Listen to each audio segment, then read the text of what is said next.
Bueno, como les iba diciendo, el día de hoy vamos a ver la intensidad del campo eléctrico. No es nada complicado, es muy sencillo. Lo que quiero es que entiendan el concepto que hay detrás de esto. Lo que anteriormente vimos fue las cargas eléctricas cuando son cargas positivas y cuando son cargas negativas. De igual manera, calculamos la fuerza con la que se atraen o se repelen dichas cargas. En este caso, vamos a ver que esta carga también influye en el espacio en la que está ubicado. La anterior semana solo vimos dos cargas que estaban separadas por dicha distancia. Pongamos, tengo una carga 1 y una carga 2 ubicada por acá. Pero no estudiamos si esta carga también influye en el entorno en el que está ubicado. Solo nos interesaba saber qué influencia tenía sobre la carga 2. En este caso, para saber cómo afecta todo el entorno, aplicamos el concepto de campo eléctrico. En este caso, campo eléctrico hace referencia hasta dónde puede llegar a afectar la carga eléctrica, lo cual puede ser un espacio pequeño o un gran espacio, dependiendo de la carga. Por ejemplo, tenemos cargas positivas, como pueden apreciar, se repelen y las líneas las cuales son afectadas son a mayor distancia. Para entender un poco más sobre esto, vamos a observar la siguiente simulación. Como pueden ver, aquí tenemos el espacio vacío y voy a agregar una carga positiva. Esta carga va a tener un nanocolumbio. Como pueden apreciar, el campo que se forma, que son estas flechas de acá, es muy amplio. Es decir, si agrego por acá otra carga, va a ser afectada por el campo de la primera carga que está de color rojo. Voy a agregar otra carga por acá. En este caso, como pueden apreciar, las líneas que indican el campo o la dirección del campo son afectadas. En este caso, por ser cargas positivas con el mismo signo, se están repeliendo. Como pueden apreciar, voy a señalar las cargas. Como pueden apreciar, de mi primer carga, las líneas no van directo a la segunda carga, sino tratan de esquivarla. Eso se debe a que son del mismo signo. Tienen ambas carga positiva. Y ahora si agrego una tercera carga, en este caso voy a agregar una carga negativa. Veamos qué sucede con las líneas del campo eléctrico. En este caso, como pueden apreciar, acaban de cambiar la dirección de las cargas positivas. Tratan de dirigirse hacia la carga negativa, hacia mi tercera carga, que tiene carga negativa. Como pueden apreciar las líneas, tanto de las dos cargas por ser positivas, tratan de llegar a mi carga negativa. Y ahora para saber la fuerza de esa carga, se utiliza el concepto de campo eléctrico, para lo cual tenemos la siguiente fórmula.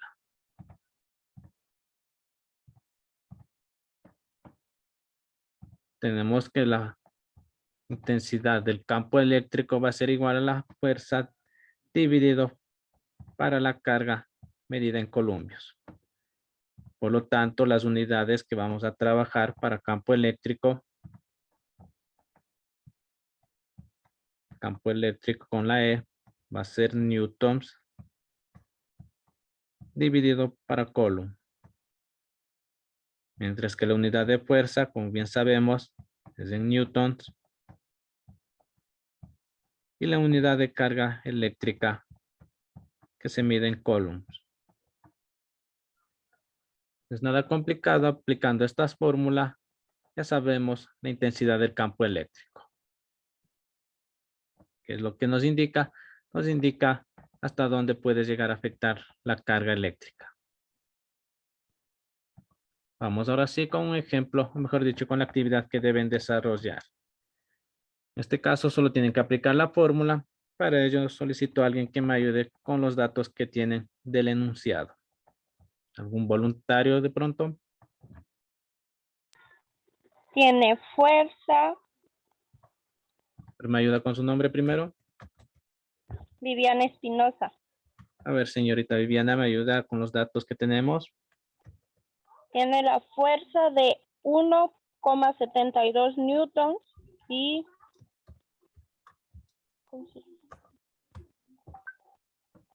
la carga ¿La carga de cuánto? de más 18 columnas. Carga positiva de 18 columns. ¿Y qué es lo que me pide calcular? La intensidad del campo eléctrico. Correcto, el campo eléctrico que se denota con la E. Muchas gracias. Ahora, alguien que me ayude con la fórmula para calcular el campo eléctrico.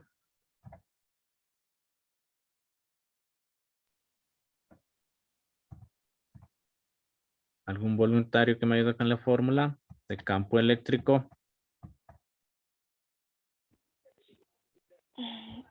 Era F sobre Q. La fuerza dividido para la carga, que es Q. Gracias. Ahora simplemente debo reemplazar datos. Conozco la fuerza. Sí, es de 1,72 newtons. Conozco la carga. Sí, es de una carga positiva de 18 columns. Reemplazando los datos, simplemente tengo 1,72 newtons en este caso, que debo dividir para 18 columns, perdón. ¿Me ayudan con esa división?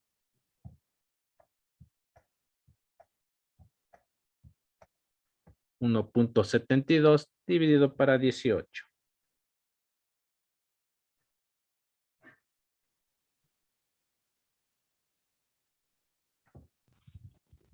Listen, 0,095.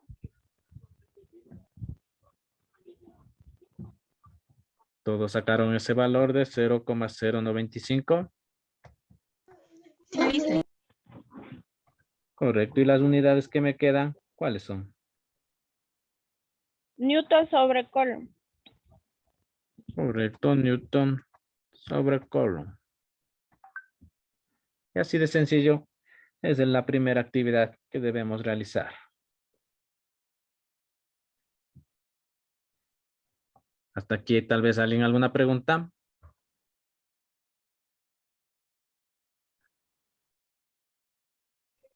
No. Listo. Ahora analicemos qué nos trata de decir este número. Por ejemplo, voy de nuevo a la simulación. Como mi carga es positiva, cojo esta carga de acá. Lo que me quiere decir este número es que por una carga de 18 columns, déjenme ver si puedo alterar el número. Bueno, en este caso no me permite corregir el valor, pero supongamos que esta carga es de 18 columns. La fuerza con la que está atrayendo cualquier carga que se encuentre a su alrededor es de 0,095 newtons. Es decir, si por aquí agrego otra carga, la fuerza con que esta carga atrae a esta otra es de 0,95 newtons. Eso es lo que me quiere decir este número de la... Listen, pero tendría que ser una carga negativa para que le pueda atraer, porque entre positivas se repelan. Sí, esto les iba a nombrar que dependiendo de la carga, sea positiva o negativa, el número, perdón, la fuerza va a ser siempre la misma. Si coloco una carga positiva, se van a repeler con 0,095 newtons. Si coloco una carga negativa, se van a atraer con 0,095 newtons. En sí la fuerza va a ser la misma, solo que una, si son cargas positivas, va a ser una fuerza de repulsión, es decir, van a tratar de separarse. Mientras si coloco una carga negativa, va a ser una fuerza de atracción, es decir, van a querer juntarse. Esto es todo cuanto corresponde al campo eléctrico. Ahora vamos a analizar otro concepto más, que es del magnetismo, el cual es similar a lo que vimos la anterior semana de las cargas eléctricas. En las cargas eléctricas, si la mayoría se acuerda, una carga eléctrica sucedía cuando el electrón, este de acá, salía o ingresaba a cualquier átomo. Por la acción de salir o ingresar a un átomo, se producía una carga eléctrica. Al juntar muchos electrones, muchos átomos, ya podíamos apreciar esa corriente eléctrica y palparlo. Ahora, en el caso del magnetismo, es lo contrario, o mejor dicho, ningún electrón va a salir o va a ingresar a mi átomo. Lo que sí va a pasar es por el hecho de este electrón estar orbitando alrededor del átomo, alrededor del núcleo, se va a producir una energía o un campo magnético. Solo por estar rodeando al electrón se produce un campo magnético. Y al juntar muchos, se produce un campo magnético que se conoce como magnetismo, el cual ya lo podemos apreciar a nivel macroscópico. Esto es con los imanes. La mayoría de elementos que son imanes tienen muchos electrones en su última capa. Estos elementos son los que se ubican en la tabla periódica en las últimas posiciones. Cuando tienen muchos electrones en su última capa, mejor dicho, muchos electrones orbitando al núcleo, pero ubicados al final, esos son buenos materiales para convertirse en imanes. En este caso, el campo magnético va a tener la siguiente dirección. Siempre va a salir del polo norte y se va a dirigir al polo sur. En este caso ya no hablamos de cargas positivas y negativas, sino de polo norte y polo sur. A la anterior vez vimos que las cargas eléctricas positivas se atraían, las cargas de diferente signo, se atraían, las cargas de igual signo se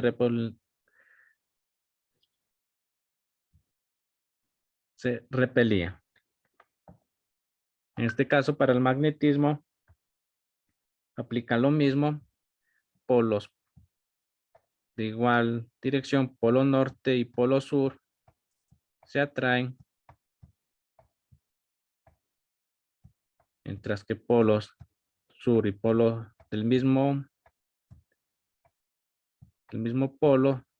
polos se repelen, polos diferentes se atraen.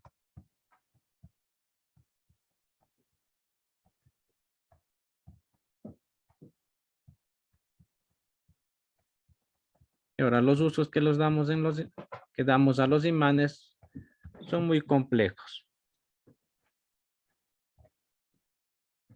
Primeramente vamos a ver con qué materiales se fabrican los imanes. Existen varias maneras de fabricar un imán. Por medios naturales los encontramos en las tierras en los materiales denominados magnéticos, compuestos por magnetita. También podemos crear imanes de manera artificial, utilizando materiales como son las tierras raras para fabricar el neodimio. La magnetita, en la mayoría de casos, está compuesto por hierro y níquel, la mayoría metales. Mientras que los artificiales, los cuales producen el neodimio, están compuestos por los denominados tierras raras. Son los que se ubican en la última tabla periódica, en las últimas posiciones de la tabla periódica.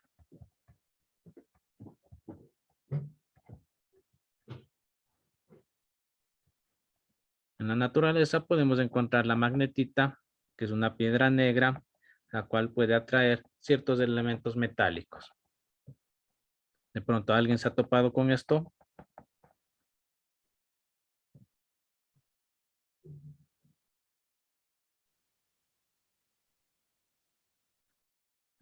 Porque la mayoría sabe que en las minas tenemos varios metales, entre ellos los que más se extraen en su territorio, creo que es el oro y el cobre. En algunos yacimientos de cobre se puede encontrar algunas piedras magnéticas, las cuales son piedras hechas de hierro y níquel que forman la magnetita. Mientras que estos artificiales los encontramos en la mayoría de electrodomésticos que tenemos en el hogar. En especial, ya vamos a ver las aplicaciones, las de neodimio, que son las más utilizadas por ser las más fuertes.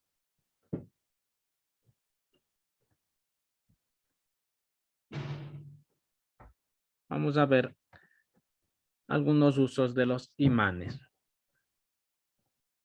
En este caso tenemos 1, 2, 3, 4, 5 usos de los imanes.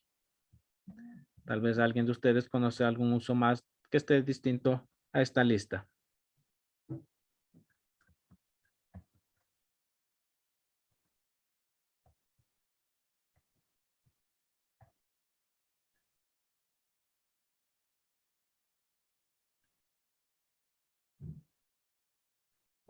Bueno, los principales usos que encontramos, como siempre saben, en los adornos que pegamos en las refrigeradoras. También tenemos en las puertas de las refrigeradoras. Es por ello que a veces se cierran Dice, sin buenos tener que días. estar aplicando mucha fuerza. Listen, disculpe, no pude conectarme hace ratos que no tenía internet. Ok, no se preocupen. Para los que tienen problemas con conectividad, se les envía la grabación de la clase. Ya, gracias, Listen. Listo, como les iba diciendo, algunos usos de los imanes son los siguientes. Podemos encontrar en adornos de estos que se cuelgan en la refrigeradora. También se usa imanes en la puerta de las refrigeradoras. Es por ello que se cierran sin tener que aplicar mucha fuerza. Algunos usan en vez de la fuerza de los imanes, la fuerza con la que cerramos nosotros. Tenemos en las bocinas que se ubican justo en estos extremos los imanes. También tenemos en motores eléctricos. Están ubicados en la parte de la carcasa los imanes. Y por último en grúas, que la mayoría debe conocer, las chatarrizadoras usan grúas para coger los materiales metálicos. Estas usan imanes o electroimanes. En algunos casos usan imanes naturales, en otras artificiales. De pronto alguno de ustedes conoce otro uso más de los imanes.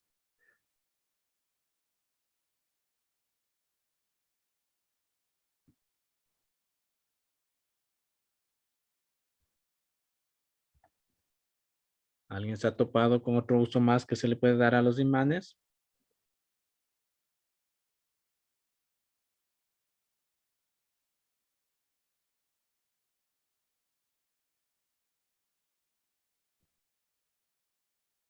Listen, Sí, dígame. y esos que son como cargadores para cargar el teléfono que le ponen en la parte de atrás. Creo que dice los que se denominan como cargadores inalámbricos. Sí, Listen, es que usted solo le pone ahí y ya cargan. Ya. Bueno, lo que corresponde a los cargadores inalámbricos en sí no usan imanes, sino usan otro principio que ya vamos a ver, que se denomina electromagnetismo. Eso lo veremos la próxima semana, pero es una combinación de carga eléctrica y carga magnética. Con ese principio funcionan los cargadores inalámbricos. Es decir, tenemos, por ejemplo, aquí mi celular y puede ser un pequeño cuadrito en la cual dentro encontramos un montón de cable de cobre bobinado. El momento que le conectamos este cable de cobre, cuando le conectamos a la luz eléctrica, este cable de cobre produce un campo magnético Y ese campo magnético, al llegar a la batería del celular, se convierte nuevamente en carga eléctrica. Ese principio es el que usan los cargadores inalámbricos. En sí es una combinación de electricidad y magnetismo. En este caso, le solicito a alguien que me diga un ejemplo en la cual solo se use imanes. No necesariamente electroimanes, solo los imanes que podemos encontrar en las tiendas, en cualquier otro lugar.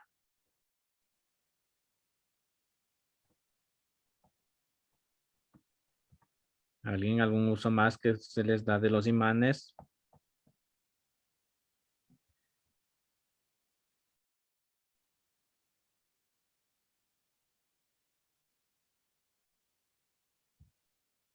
Además de las bocinas, también pueden encontrar en los micrófonos.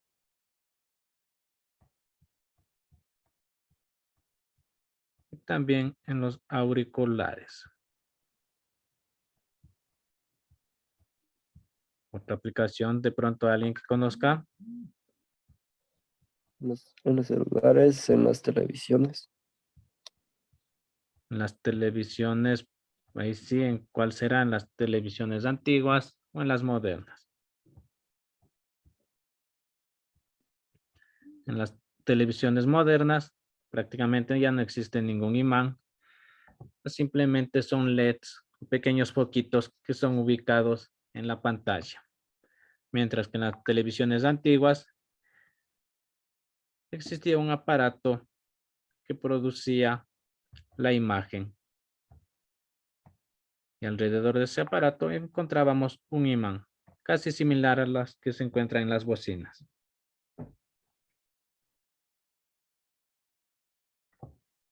Pronto, ¿alguien algún uso más? ¿Qué tal las cocinas eléctricas así, esas que tienen como que una lámina y se les ponen las ollas encima y calientan? A ver, con respecto a las cocinas, al igual que el caso anterior, tenemos cocinas eléctricas y las denominadas cocinas de inducción.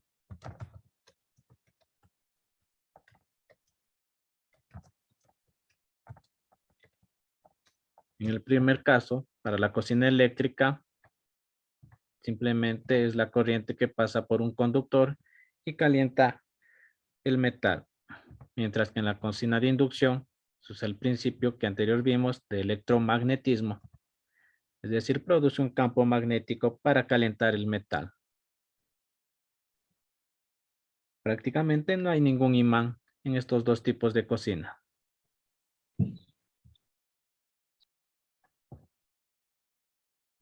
Alguien tal vez una aplicación, o perdón dicho, donde más pueden Dice encontrar imanes. en la pesca de metales, usan un imán para sacar metales de los ríos. Así. Sí, puede ser lo que sería el ejemplo parecido a esto en las grúas.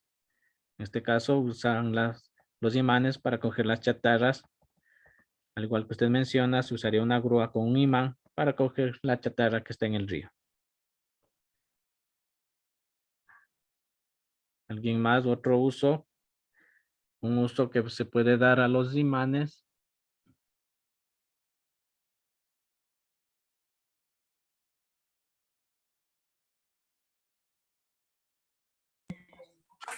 Detector de metales, licenciado. Esos aparatitos con el que detectan metales. Correcto, el detector de metales. Aunque no lo crean, también lleva un pequeño imán. Pero aquí hay dos cosas.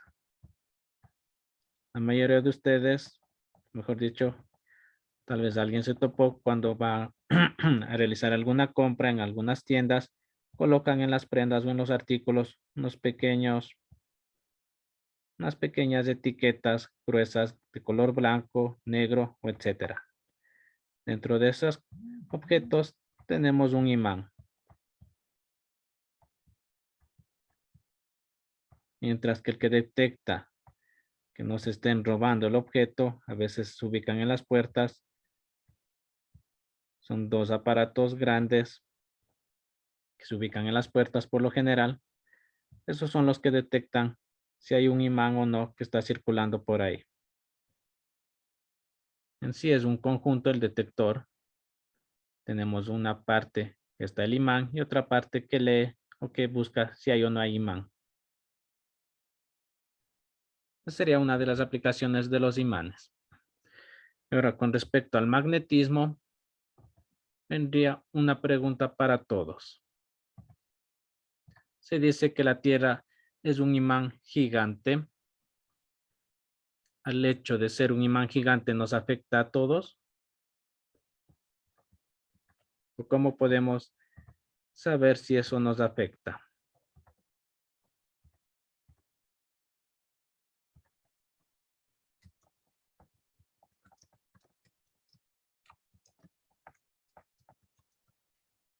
Déjenme buscar una imagen.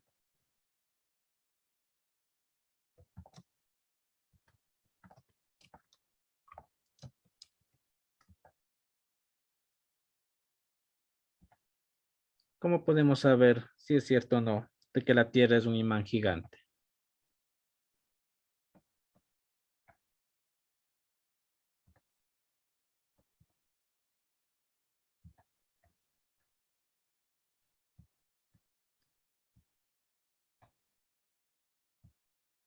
Aquí tenemos la imagen de la Tierra. Tenemos los campos magnéticos, como siempre, el polo norte y el polo sur. La pregunta es, ¿cómo sabemos si es cierto eso, de que la Tierra es un imán gigante?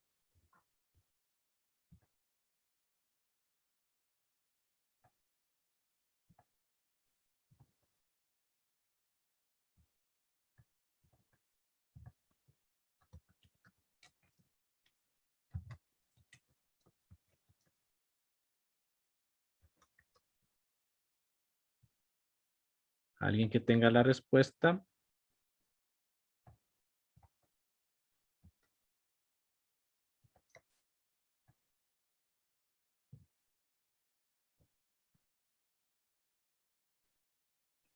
Porque tiene los polos, o sea, tienen los polos que se atraen el uno al otro por la magnetita.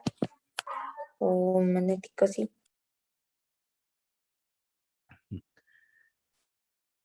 Por ahí mencionan, por el hecho de que hay polos, pero sencillamente yo puedo coger la gráfica de la Tierra como hice ahorita y colocar que aquí está el polo sur y aquí está el polo norte.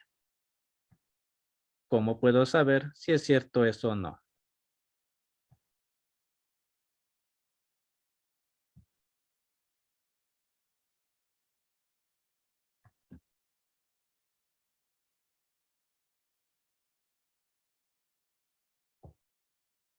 Repito, hasta ahorita solo cojo una imagen de la Tierra. Le pongo que aquí está el polo sur y aquí está el polo norte.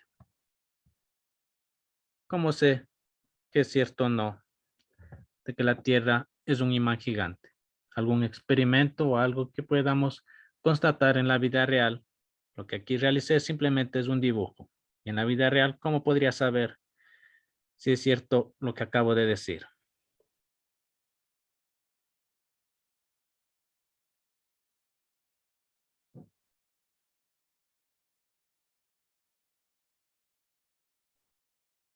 Listen sería por lo que las cosas son atraídas al centro de la Tierra.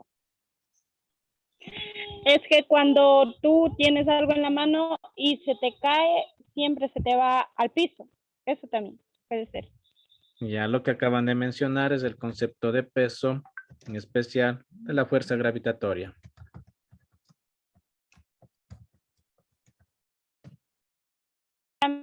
O también puede ser cuando, o sea, por ejemplo, hay un meteorito, siempre va a ser atraída hacia la Tierra.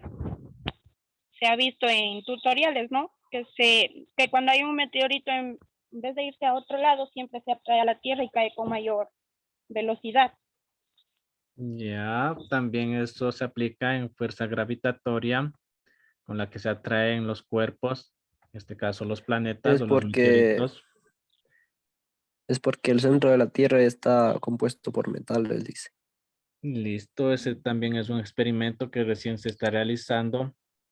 Y los polos tienen positivo y negativo y se atrae. Ya, con respecto a lo que dice su compañero, hay un experimento que busca determinar cómo se forma el campo magnético. Para ello, han procedido a hacer girar un metal, no sé si es el níquel o el cobalto líquido, es decir, a altas temperaturas, han hecho girar para ver si se forma un campo magnético. Hasta el momento solo se ha obtenido un pequeño campo magnético, pero no uno parecido a la Tierra. Lo que aquí les pregunto es cómo saber, así sencillamente con un pequeño experimento, saber que la Tierra tiene polo norte y polo sur. Y antes que se me acabe el tiempo, voy con la respuesta. Ustedes han escuchado el uso de las brújulas, cómo funcionan.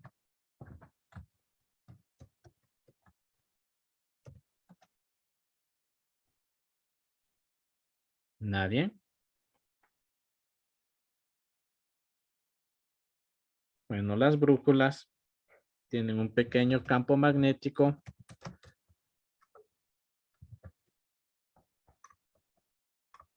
el cual es atraído por el campo magnético más grande de la Tierra.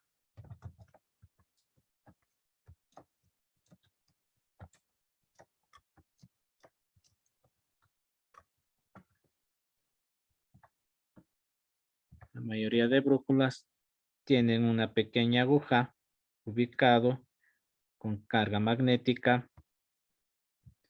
Alrededor tienen señalado el polo norte, polo sur, este y oeste.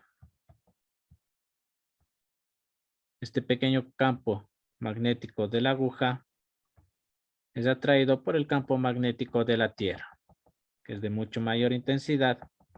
Por lo tanto, siempre la aguja me va a indicar dónde está el norte.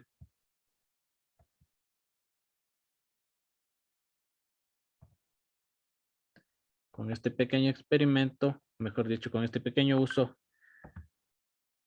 se confirmó de que la Tierra tiene un campo magnético. Las aplicaciones de la brújula ya saben la mayoría. Nos sirven para orientarnos en cualquier posición en la Tierra.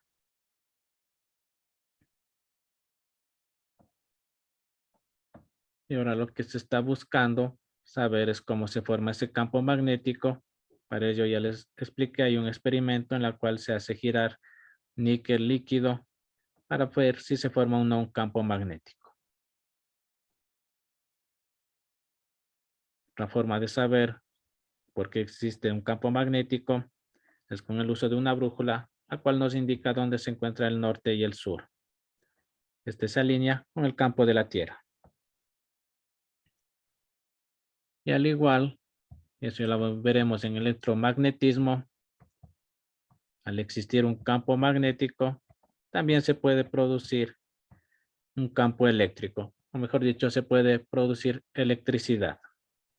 Eso lo veremos en la próxima clase. Bueno, las tareas son las siguientes. El ejercicio ya lo realizamos aquí.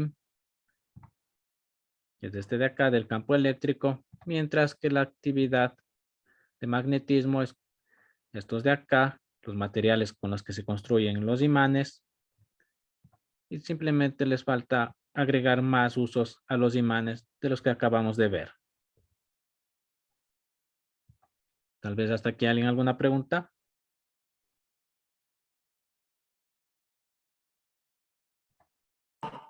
No dice ninguna de mi parte. No le dicen.